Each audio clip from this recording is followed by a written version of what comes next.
కళ్ళు రెండు మూసేసుకోవాలి. We have to close the eyes. Why are we seeing? What for? క్యో హమ్ దేఖ్ రహే హై? ఊరికే కళ్ళు రెండు తెరిచి చూస్తూ ఉంటే కళ్ళు చిట్లిపోతాయి, కళ్ళు నాశనం అవుతాయి, ఈ శరీరం నాశనం అవుతుంది. ఎందుకంటే కళ్ళలోంచి 80% మన శక్తి బయటికి పోతూ ఉంటుంది. ఎందుకు బయటికి పోగొట్టాలా? అపారమైన శక్తి ఈ కళ్ళలోంచి బయటికి పోతుంటుంది, అది పోనీయకూడదు. అవసరమైనప్పుడే కళ్ళు విప్పాలి, అవసరం లేకపోతే కళ్ళు విప్పకూడదు.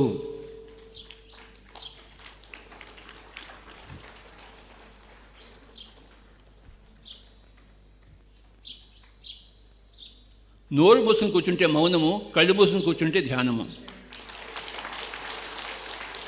మౌనం ఎంత గొప్పదో ఒక రమణ మహర్షి చెప్పారు, ఒక మెహర్ బాబా చెప్పారు. ధ్యానం ఎంత గొప్పదో ఒక బుద్ధుడు చెప్పాడు, ఒక పతంజలి చెప్పాడు. మనమంతా కూడా ధ్యానానికి బానిసలం, ధ్యానానికి అంకితం.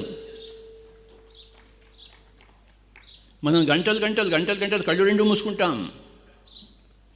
అవసరమైతే కళ్ళు ఇప్పి చూస్తాం, మళ్ళీ కళ్ళు మూసేసుకుంటాం.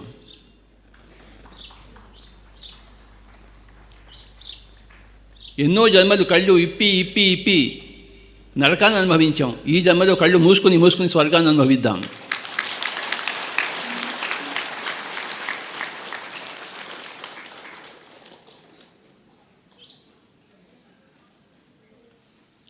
ఊరికే కళ్ళు తెచ్చుకొని ఉంటే ఈ శరీరం నాశనం అవుతుంది, గుర్తుంచుకోండి.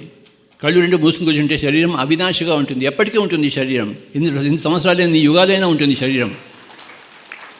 ఈ శరీరం మామూలు శరీరం కాదండోయ్, ఈ శరీరం భగవత్ ప్రసాదం. ఈ శరీరం మానవ నిర్మితం కాదు, ఇది భగవత్ నిర్మితం. ఇందులో ఎంత శక్తి ఉందో చెప్పన్నది కాదు. కానీ ధ్యానం లేక ఈ శక్తిని మనం ఉపయోగించుకోలేకుండా ఉన్నాం.